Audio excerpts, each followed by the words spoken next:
सुप्रभात प्यारे बच्चों आज हम आपकी पाठ्य पुस्तक व्याकरण कुसुम से पाठ 1 से लेकर पाठ 7 तक रिवीजन करेंगे। बच्चों, रिवीजन यानी कि पुनः अभ्यास। मैं आपको इन चैप्टर्स के बारे में बताऊंगी और जितना हो सके समझाऊंगी कि इस पाठ के अंदर है क्या। ठीक है, सबसे पहला पाठ है हमारा भाषा तथा भाषा के रूप। कौन सा पाठ है पहला? भाषा तथा भाषा के रूप। भाषा किसे बोलते हैं बच्चों? भाषा वो होती है जो हम अपने घर में, स्कूल में, अपने आसपास जो भी हम जिस भाषा का हम प्रयोग करते हैं, मतलब जिस बातचीत करते हैं, एक दूसरे को अपने मन की बात बताते हैं, दूसरों के मन की बात वो सुन करके हम समझते हैं, वो भाषा होती है। भाषा कितने प्रकार की होती है? भाषा 3 प्रकार की होती है। ठीक है, तो पहले हम भाषा की परिभाषा क्या है। हम बोलकर, लिखकर, सुनकर, पढ़कर अपनी बातचीत को दूसरों के सामने, मतलब जो हम बोल रहे हैं अपने मन के बात, वो क्या है? दूसरों के सामने व्यक्त करते हैं तथा दूसरों के द्वारा कही हुई बातों को हम समझ लेते हैं, तो उसे क्या कहते हैं? इसे भाषा कहते हैं। क्या मतलब बोला कि हम अपने, मतलब जो हमारे मन के अंदर, मतलब जो हमारे जो विचार हैं उनको कैसे हम दूसरों के सामने प्रकट करेंगे? बोल करके, लिख करके, पढ़ करके, सुन करके। ठीक है, जो हम अपने दूसरों के विचारों, दूसरों के द्वारा कही हुई बात या दूसरों के विचारों को हम ये सब करके समझ लेते हैं, दूसरों सुन करके, पढ़ करके, लिख करके, और ये सब हम उनकी बात को समझ लेते हैं, तो यही बच्चों भाषा कहलाती है। समझे आप लोग? भाषा कहलाती है। अब देखिए भाषा के रूप क्या है बच्चों? भाषा के रूप। भाषा के कितने रूप हैं? भाषा के 3 रूप हैं। लिखित भाषा, मौखिक भाषा और सांकेतिक भाषा। सबसे पहले कौन सी भाषा है? मौखिक भाषा। जो ये नेताजी हैं, ये किसका प्रयोग कर रहे हैं? मौखिक भाषा का प्रयोग कर रहे हैं। मौखिक भाषा यानी कि बोल करके अपने विचारों को प्रकट कर रहे हैं। और ये अध्यापिका क्या कर रही है? अध्यापिका लिख करके अपने बात को बता रही है। तो ये कौन सी भाषा हो गई? लिखित भाषा। मौखिक भाषा बोल करके, लिखित भाषा लिख करके, और यहाँ पे देखो सांकेतिक भाषा। सांकेतिक भाषा क्या है? ये एम्पायर है ना, ये संकेतों से अपनी भाषा को प्रकट कर रहे हैं कि चौका हो गया या आउट हो गया। ठीक है, और जो ट्रैफिक पुलिस देखा है आपने? ट्रैफिक पुलिस भी अपनी बात को किसके द्वारा बताते हैं? संकेतों के द्वारा बताते हैं। ठीक है, तो ये सांकेतिक भाषा है। और बच्चों आपको मैं बता दूं कि इस संसार में हर कोई जीव जंतु की कोई ना कोई भाषा होती है। देखो जैसे ये जीव जंतु हैं, ये सारे अपनी इनकी अलग अलग भाषा। कुत्ता भौंकता है, बिल्ली म्याऊं म्याऊं करती है, जो बतख होती है वो क्वैक क्वैक करती है, तोता कैसे करता है? टाएं टाएं करता है, कौवा काएं काएं करता है, और जो बकरी होती है वो मैं करती है। ठीक है, तो आप लोगों को अपनी भाषा का, मतलब सबकी कोई ना कोई भाषा होती है और वो अपनी भाषा को समझ लेते हैं। बच्चों हमारा ये दूसरा पाठ है। कौन सा? वर्ण तथा वर्णमाला। अब बच्चों वर्ण किसे कहते हैं? सबसे पहले आपके अंदर भी एक जिज्ञासा से, आपके अंदर भी एक क्वेश्चन आएगा कि वर्ण किसे कहते हैं। वर्ण कौन है बेटा? वर्ण भाषा की सबसे छोटी इकाई अथवा ध्वनि को क्या कहते हैं? वर्ण कहते हैं। भाषा की सबसे छोटी इकाई, किसकी सबसे छोटी इकाई? भाषा की, जिसके मतलब जो ये वर्ण होते हैं इसके टुकड़े नहीं किए जा सकते। वर्ण के हम टुकड़े नहीं कर सकते। ठीक है, जो ध्वनि होती है। तो अब ध्वनि क्या चीज़ होती है? जैसे यहाँ पे लिखा हुआ खीरा, मोर, कौवा, तो कैसे लिखेंगे हम इसको? ये खा है ना, ये ध्वनि है। ये ई है, ये ध्वनि है। ये रा है, ये ध्वनि है। ये आ है, ये भी ध्वनि है। खा ध्वनि है, ई ध्वनि है, रा ध्वनि है और आ ध्वनि। अब हमने इन सबको मिला दिया तो क्या बन गया बच्चों? खीरा। इसके तो हमने टुकड़े कर लिए। देखो खीरा जो पूरा शब्द है उसके तो हमने ये इतने सारे ध्वनियाँ, इसमें 1 2 3 4 ध्वनियाँ, हमने इसे 4 ध्वनियाँ निकाल दी। लेकिन बच्चों जो ये खा है इसके टुकड़े कर सकते हैं हम? इसके खा का कुछ और टुकड़े कर सकते हैं? नहीं कर सकते ना। ई का भी कोई और टुकड़ा नहीं कर सकते, रा का भी नहीं कर सकते, आ का भी नहीं कर सकते। तो ये जो क ई र आ है ना, ये ध्वनि है और जिसके हम कोई टुकड़े नहीं कर सकते, ठीक है। और जो शब्द है, ये जो शब्द बना है, शब्दों के हम इसको ध्वनियों में बदल सकते हैं। शब्द को तो हम ध्वनि में बदल सकते हैं, लेकिन ध्वनि को और ध्वनि के और हम टुकड़े नहीं कर सकते, ठीक है। अब क्या है, भाषा किससे बनती है? भाषा बनती है वर्णों से। किससे बनती है बच्चों भाषा वर्ण से बनती है। और प्रत्येक भाषा में अनेक वर्ण होते हैं। जो हम बोलते हैं ना, सारे दिन भर हम इतनी सारी बातें करते रहते हैं, इतनी सारा सब कुछ बोलते रहते हैं, तो जो ये हम भाषा बोलते हैं बच्चों, तो उसमें क्या है, बहुत सारे, हम कितने सारे शब्द बोलते हैं, सारे दिन भर बोलते रहते हैं कुछ ना कुछ। तो उसमें क्या है, अनेक बहुत सारे जो वर्ण है वो है। अब क्या है, वर्णमाला। वर्णमाला किसे कहते हैं? वर्णमाला क्या है बच्चों? किसी भाषा के समस्त वर्णों को, क्या है, किसी भाषा के समस्त वर्णों के क्रमबद्ध समूह को वर्णमाला कहते हैं। क्या कहते हैं? किसी भाषा के समस्त वर्णों के शब्द, जो वर्णों के क्रमबद्ध समूह को क्या कहते हैं? हम वर्णमाला कहते हैं। मतलब एक के बाद एक, जैसे हमने बोला पहले क ख ग घ य, तो ये क्या है, एक के बाद एक आ रहा है ना, तो ये क्रमबद्ध है, एक के बाद एक, ठीक है, लाइन से है मतलब। तो उनको समूह को क्या कहते हैं हम? क्रमबद्ध समूह को क्या कहते हैं? वर्णमाला कहते हैं। हिंदी में वर्णमाला में कितने प्रकार के वर्ण होते हैं बच्चों? हिंदी वर्णमाला में 2 प्रकार के वर्ण होते हैं। पहला होता है स्वर तथा दूसरा होता है व्यंजन। पहला कौन सा होता है? स्वर, दूसरा व्यंजन। अ आ ई उ ऊ री, ए आई ओ औ, ये क्या है? ये स्वर है। कौन बताया मैंने स्वर? अ आ ई उ री, ए आई ओ औ, ये क्या है बच्चों? ये सारे स्वर है। स्वर जो होते हैं इनकी मात्राएं लगती हैं, ठीक है। अब व्यंजन क्या होते हैं? का, खा, गा, घा, या, चा, छा, जा, झा, या, टा।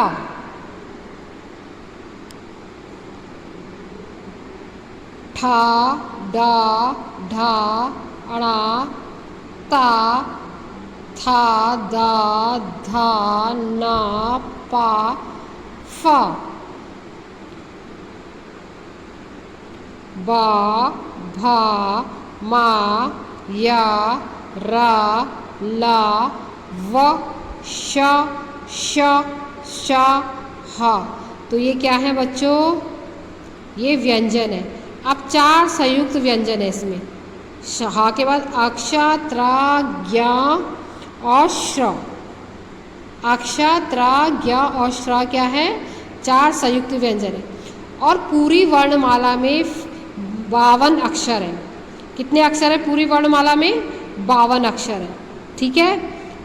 अक्ष, त्रा, ज्ञा और श्र क्या है? ये संयुक्त व्यंजन है, ठीक है।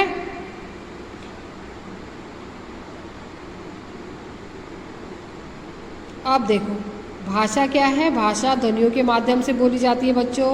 वर्ण के टुकड़े नहीं किया जा सकते। वर्ण 2 प्रकार के होते हैं, स्वर तथा व्यंजन। स्वरों को बोलने के लिए दूसरे वर्णों की सहायता लेनी पड़ती है, ठीक है। और व्यंजन बोलने के लिए किसकी सहायता लेनी पड़ती है? स्वरों की सहायता लेनी पड़ती है। हम जो व्यंजन है हम स्वरों की सहायता से बोलते हैं, और जो स्वर है उनको बोलने के लिए हमें दूसरे वर्ण की सहायता नहीं लेनी पड़ती है, ठीक है। अब चैप्टर पढ़ेंगे हम नेक्स्ट। बच्चों अब हम आपका पाठ मात्रा वाले शब्द पढ़ेंगे। तो बच्चों मात्रा वाले शब्द क्या है? जो हमने अभी इससे पहले जो हमने स्वर पढ़े वो क्या है? मात्रा है। स्वर क्या है बच्चों? मात्रा है। तो क्या लिखा हुआ? वर्णमाला में हमने जो स्वर पढ़े थे वो क्या है? वो वही मात्रा है। उनके ऊपर जो चिन्ह लगते हैं वो क्या कहलाते हैं? मात्राएं कहलाते हैं। देखिए क्या लिखा हुआ है यहाँ पे, वर्णमाला में आपने जो स्वर पढ़े हैं उनके कुछ चिन्ह होते हैं, उन चिन्हों को क्या कहते हैं? हम मात्रा कहते हैं। ये मात्राएं व्यंजन पर लगाई जाती हैं। क्या? जो वर्णमाला में जो स्वर होते हैं उनके क्या होते हैं? चिन्ह होते हैं। उन्हें क्या कहते हैं? उन चिन्हों को क्या कहते हैं बच्चों? मात्राएं कहते हैं। ये मात्राएं ही व्यंजन पर लगाई जाती है। जैसे स्वर आ, देखा आ क्या है? बड़ा डंडा है। ई बड़ी, छोटा ऊ, बड़ा ऊ, री, ए, आई, ओ, औ। देखो आ की मात्रा दिख रही है आपको? छोटी की मात्रा कैसे लगी हुई? देखो इधर से लगी हुई है, बड़ी की इधर से लगी हुई है, छोटा ऊ, बड़ा ऊ, री, ए, आई, ओ, औ। जो ये चिन्ह बने हुए हैं ना बच्चों, ये ही मात्रा है। क्या है ये? यही मात्रा है। जो ये चिन्ह दिख रहे हैं आपको यहाँ से यहाँ तक, यही मात्रा है। अब देखो यहाँ पे कैसा लगा हुआ? ता पे किसकी मात्रा लगी हुई? आ की लगी हुई। ला पे भी आ की मात्रा, ताला। यहाँ पे माँ पे किसकी मात्रा है? आ की मात्रा। ला पे भी आ की मात्रा, माला। का पे किसकी मात्रा लगी हुई? छोटी की मात्रा लगी हुई। की ताब, किताब, किताब। अब क्या लगा? माँ पे किसकी मात्रा लगी? बड़े ओ की लगी हुई। मोर, मोर। भा पे किसकी मात्रा लगी? आ की लगी। भालू। का पे किसकी मात्रा लगी हुई? ए की मात्रा लगी। केला, केला। समझे बच्चों आप? अब आप देखिए मात्रा वाले शब्द। क्या है ये? मात्रा वाले शब्द। मात्रा वाले शब्द कौन से हैं? देखो गुलाब कैसे लिखा हुआ? ग-उ-ला-ब। बच्चों यदि हमारे ये जो चिन्ह नहीं होते तो हमें इस शब्द को लिखने के लिए इतना सारा लिखना पड़ता। अब ये चिन्ह लग गए तो कितना अच्छा हो गया। देखो छोटा सा हो गया गुलाब, और नहीं तो ग-उ-ला-ब ऐसे करके हमने इतना बड़ा लिखना था गुलाब। अब ये देखो कितना छोटा हो गया। अब ये क्या है? आ की कोई मात्रा नहीं होती। आ की मात्रा होती है, ई की मात्रा होती है, बड़ी ई की मात्रा होती है। देखो छोटे ऊ की, बड़े ऊ की, बाकी आपको मैंने पीछे दिखाई दी। ठीक है, ये मात्रा होते हैं। स्वरों के चिन्हों को क्या कहते हैं? हम मात्रा कहते हैं। स्वर तथा व्यंजनों के मेल से क्या बनते हैं? शब्द बनते हैं। किसके मेल से बनते हैं बच्चों? स्वर और व्यंजन के मेल से क्या बनते हैं? शब्द बनते हैं। आ की कोई मात्रा नहीं होती, अ की कोई मात्रा नहीं होती, आ की नहीं, अ की कोई मात्रा नहीं होती। बाकी स्वरों की मात्राएं होती हैं। क्या होती है? बाकी स्वरों की मात्राएं होती है। स्वर के चिन्ह अर्थात मात्राएं जब व्यंजनों पर लगाई जाती है तो अक्षर या शब्द की ध्वनियाँ बदल जाती हैं। क्या बदल जाती है? ध्वनियाँ बदल जाती हैं। कुछ मात्राएं व्यंजन के ऊपर लगती हैं, कुछ नीचे लगती है, कुछ पहले लगती है, कुछ बाद में लगती हैं। तो ये क्या है बच्चों? ये सब मात्राएं हैं। और ये स्वर जो होते हैं वो मात्रा के रूप में व्यंजनों के ऊपर लगाए जाते हैं। समझे बच्चों आप लोग? बच्चों अब हम क्या पढ़ेंगे? पिछले पार्ट में हमने क्या हम नेक्स्ट पार्ट पढ़ेंगे 4 शब्द ज्ञान। अब शब्द क्या है बच्चों? वर्णों के मेल से क्या बनते हैं? शब्द बनते हैं। क्या बोला मैंने? वर्णों के मेल से क्या बनते हैं? शब्द बनते हैं। शब्द कैसे बनते हैं? वर्ण कौन से बनाए? माँ और ला मिला दिया। माँ एक वर्ण बताया था ना मैंने। वर्णों के मेल से क्या बन गए? शब्द बन गए। और शब्दों के मेल से वाक्य बनते हैं। वर्णों के मेल से क्या बनते हैं बच्चों? शब्द बनते हैं। और शब्दों के मेल से वाक्य बनते हैं। बच्चों मैंने क्या बोला आपको? जो वर्ण होते हैं, वर्णों के मेल से क्या बनता है? शब्द बनते हैं। वर्ण क्या है? यहाँ पे देखो माँ है, ला, दोनों को मिला दिया तो एक शब्द बन गया ना, माला। ऐसे यहाँ पे देखो गा, य मिला दिया तो क्या बन गया? गाय। शा पे शेर मिला दिया तो शेर बन गया। ऐसे ऊँटा मिला दिया, ऊँट। कौवा मिला दिया, हिरन मिला दिया। तो किससे बनाया ये? वर्णों के योग से बनाया, वर्णों को मिलाकर बनाया। वर्णों के मेल से क्या बना दिया हमने? शब्द बना दिए बच्चों। वर्णों के मेल से क्या बनते हैं? शब्द बनते हैं। और शब्दों के मेल से वाक्य बनते हैं। तो अब देखो चित्र में आपको दिख रहा है क्या है? ये तितली है, ये कमल है, ये क्या है? हिरन है। और यहाँ पे तो आपको पता ही है, मैंने आपको क्लास में भी बताया था। कमल को किससे मिलाना है? इससे मिलाना है। पेड़, यहाँ देखो लिखा हुआ आ रहा है पेड़। और फिर केला, फिर क्या दिख रहा है, बंदर, फिर ये अदरक, अदरक को हम अदरक से मिला देंगे, ठीक है। तो ये हम क्या है, इनको देख करके हमें पहचान कर रहे हैं ना चित्रों की, कौन से चित्र से कौन सा फल मिलेगा या कौन सी पिक्चर किस चित्र से किस अक्षर से मिलेगी, ठीक है। तो अब देखो क्या है इसकी परिभाषा। अर्थ या भाव प्रकट करने वाले ये शब्द सार्थक शब्द कहलाते हैं। जिनका हम कोई अर्थ या भाव प्रकट करते हैं वो कौन से शब्द कहलाते हैं, वो सार्थक शब्द कहलाते हैं, ठीक है। कौन से शब्द कहलाते हैं, सार्थक शब्द कहलाते हैं।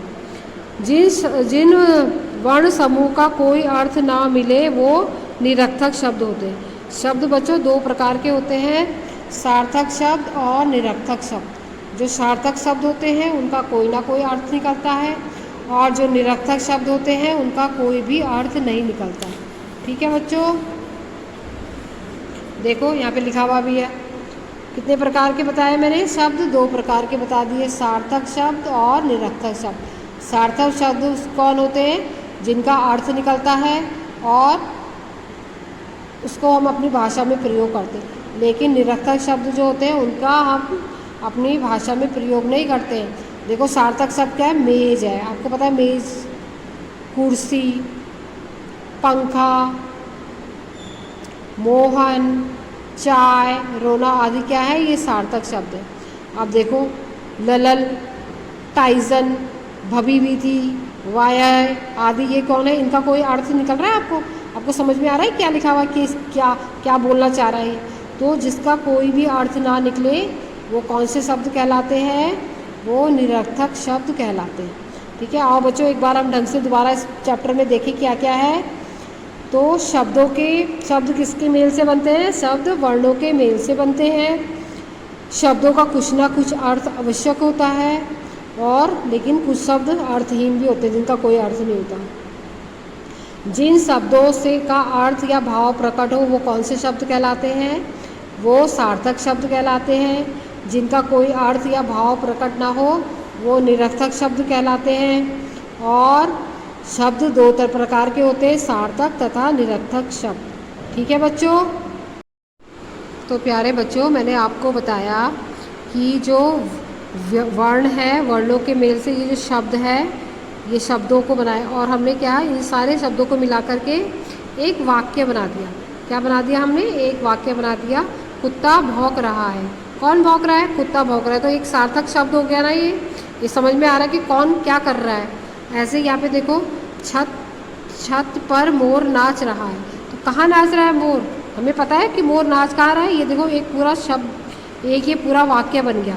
ये शब्दों को जोड़ करके, जो हमने शब्द थे हमारे, शब्दों को जोड़ करके हमने क्या बना दिया, एक पूरा वाक्य बना दिया, ठीक है।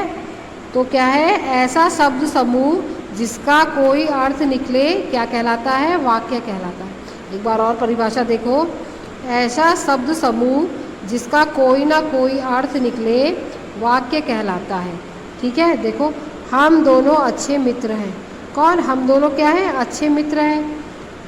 हम खाना खा रहे हैं, हम क्या कर रहे हैं, खाना खा रहे हैं, क्या कर रहे हैं, हम खाना खा रहे हैं। अब वाक्य निर्माण कैसे होगा, वाक्य का निर्माण, वाक्य निर्माण क्या होता है बेटा, वाक्य निर्माण के निम्नलिखित दो भाग होते हैं। कितने भाग होते हैं वाक्य निर्माण के, दो भाग होते हैं, उद्देश्य तथा विधेय। पहला भाग कौन सा है, उद्देश्य है, दूसरा भाग क्या है, विधेय है। उद्देश्य क्या है, जिसके बारे में कुछ कहा जाए, जिसके बारे में कुछ कहा जाए वह उद्देश्य कहलाता है।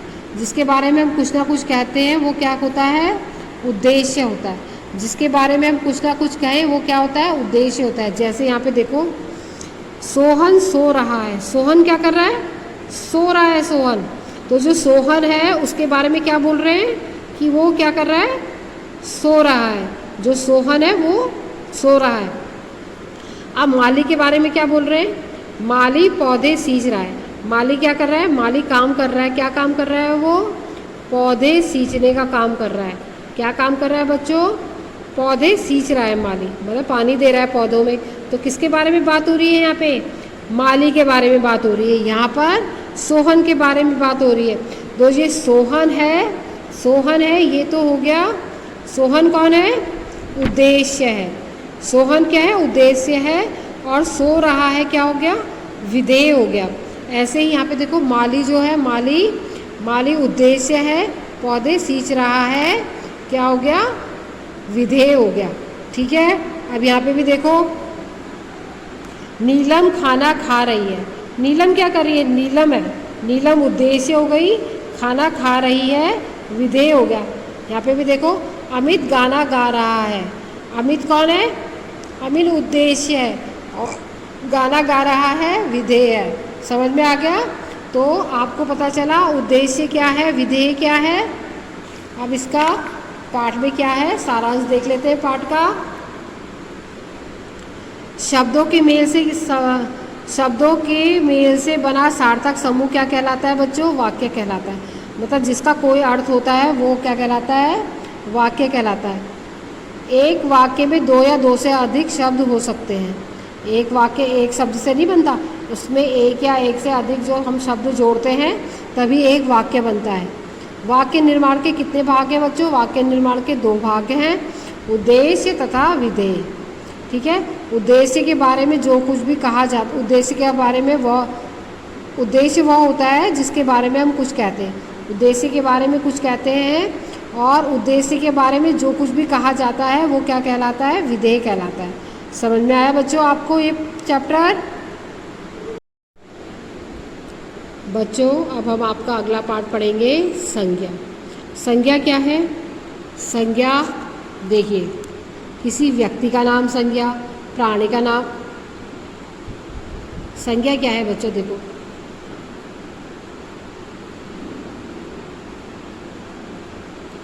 व्यक्ति का नाम संज्ञा, ठीक है, प्राणियों का नाम संज्ञा, वस्तुओं के नाम संज्ञा, इमारतों के नाम संज्ञा। क्या है संज्ञा? व्यक्तियों के नाम कोई भी, देखो सुभाष चंद्र बोस, सौरभ, गौतम बुद्ध और कुछ भी बोल सकते हैं हम, रोहन, राहुल, कुछ भी, कोई भी नाम संज्ञा। प्राणी का नाम मोर, हाथी, बिल्ली, घोड़ा, ठीक है, कोई भी नाम, कोई किसी भी प्राणी का नाम वो भी संज्ञा होता है। वस्तु का नाम साइकिल, स्कूटर, थाली, घड़ी आदि, ये क्या है? संज्ञा है। इमारतों के नाम Lal Qila, Eiffel tower, Taj Mahal, Qutub Minar, India gate, ये सब क्या है? ये भी संज्ञा है। व्यक्तियों के नाम संज्ञा है।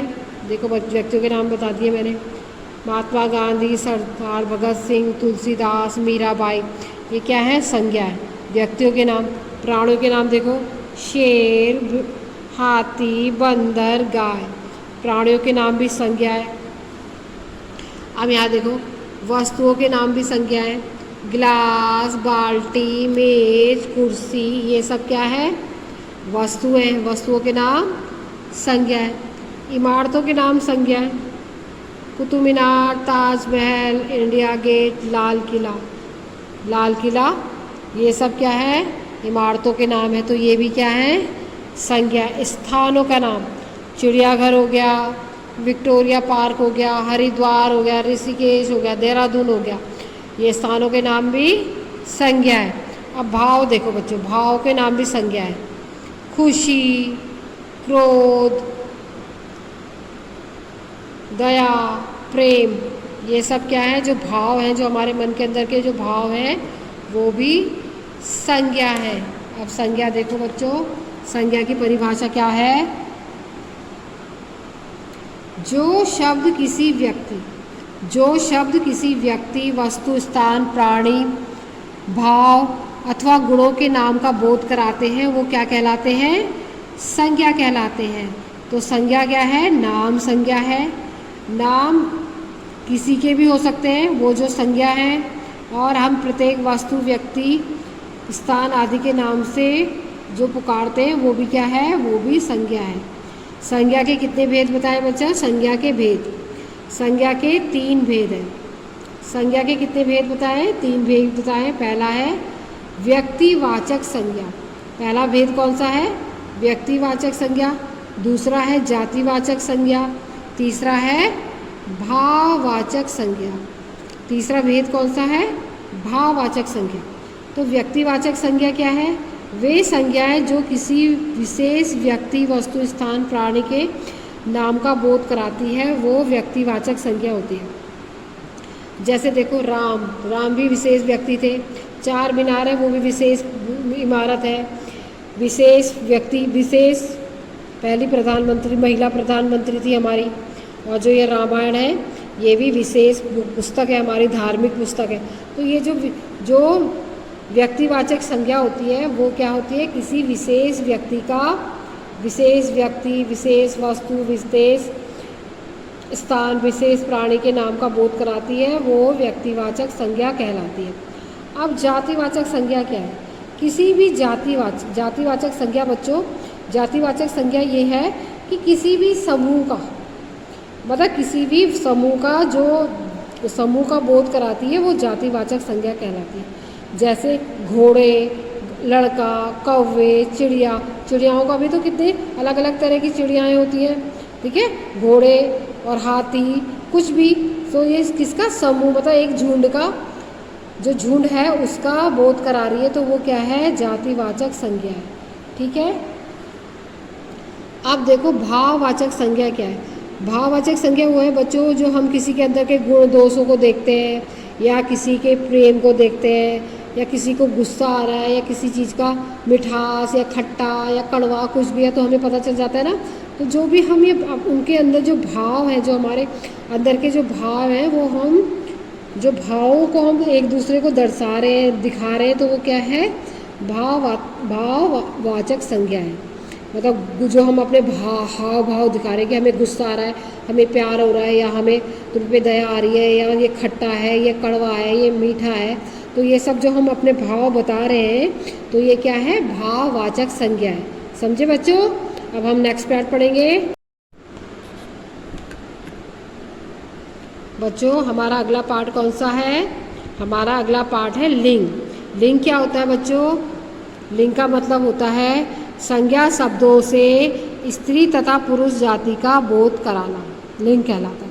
मतलब जो स्त्री और पुरुष में अलग अलग होने का जो पता चलता है कि ये स्त्री है, ये पुरुष है, वो क्या कहलाता है? लिंग कहलाता है। जैसे यहाँ पे लड़का पढ़ रहा है और लड़की खाना खा रही है, बैल खड़ा है, गाय बैठी है, अध्यापक पढ़ा रहा है, अध्यापिका क्या कर रही है? नृत्य सिखा रही है, डांस सिखा रही है। तो हमें कैसे पता चल रहा है कि ये अध्यापक है, ये अध्यापिका है?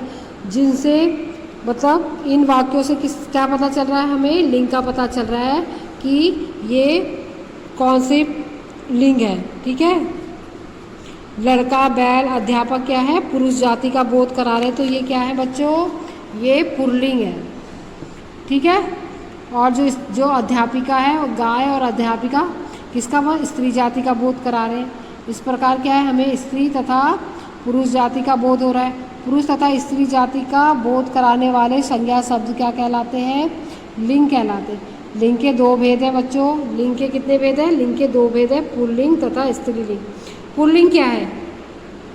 पुल्लिंग जो संज्ञा शब्द हमें पुरुष जाति का बोध कराते हैं, मतलब जो संज्ञा शब्द हमें पुरुष जाति का बोध कराते हैं वो क्या कहलाते हैं? पुल्लिंग कहलाते हैं। और जैसे आदमी, राजा, ताला, ये क्या है? पुल्लिंग है। और स्त्री जाति का जो संज्ञा शब्द हमें स्त्री जाति का बोध कराते हैं उन्हें क्या कहते हैं? स्त्रीलिंग कहते हैं। जैसे औरत, रानी, चाबी, ये क्या है? स्त्रीलिंग, स्त्री होने का बोध करा रही है, तो ये क्या हो गए? स्त्रीलिंग हो गए। तो बच्चों स्त्री और स्त्रीलिंग और पुल्लिंग आपको मैंने इसका वीडियो अलग से भी बना रखा है, आप उसे देखिएगा। तो ये क्या है? यहाँ पे देखो पुल्लिंग क्या है? घोड़ा, बैल, लड़का, नौकर, धोबी, नाना, चाचा,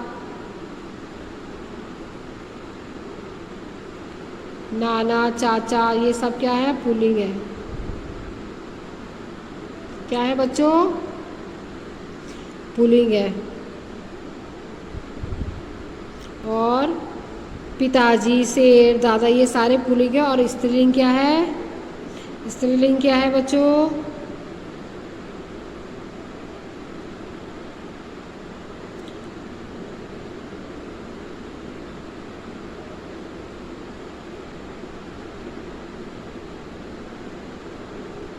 स्त्रीलिंग क्या है? घोड़ा, गाय, घोड़ी, गाय, लड़की, नौकरानी, धोबन, नानी, चाची, हिरन, चुईया, माता, ये क्या है? ये स्त्रीलिंग है।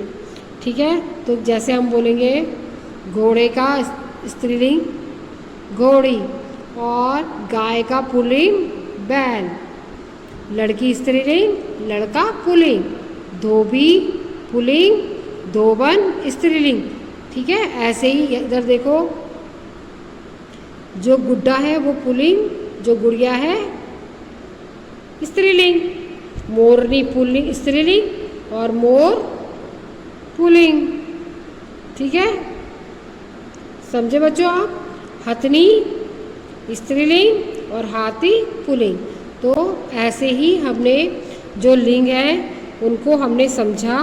बच्चों, आपको इस पाठ को पढ़ा करके मैं उम्मीद करती हूँ कि आपको अच्छा लगा होगा। आप इसको और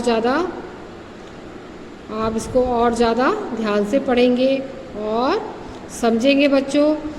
अच्छा, बाय बाय।